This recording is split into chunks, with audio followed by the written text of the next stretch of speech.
is Group Bravo G2J-1. Our topic is about chart catalog and its uses.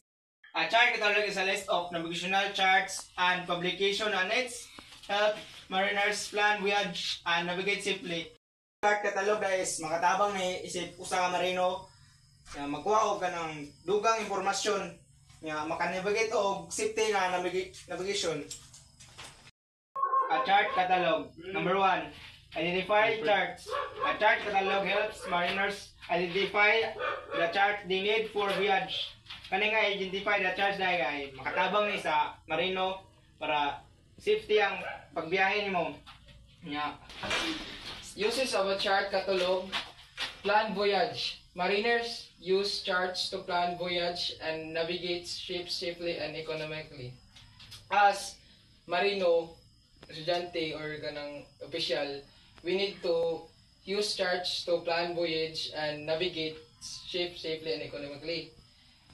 We use charts to go plotting and safety to avoid collision. Keep track of charts. A chart catalog helps mariners keep track of charts they have on aboard. Importante kadyo ni charts catalog kay sa ato marino it helps nato nga ma-know atong location ug asa pud ta destination mo abot ug kanus ang oras ta moabot sa Puerto. Find charts. Charts catalog helps mariners find by fixed, fill, or defined routes. Catalog makatabang ni sa mga marino sa pagbangita sa mga charts nga ilang kinahanglan para sa luwas nga navigasyon. Ang mga charts mahimong pangitaon pinaagi sa sukdanan o gitudlo nga ruta.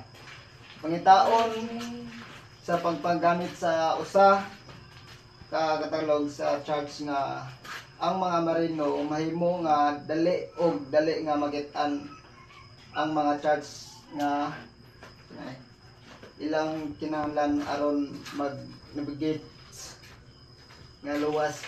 Publications. A chart catalog helps mariners find nautical publication. Ang chart catalog is makatabang sa mga marino na pangitao ng nautical publication. Electronic charts.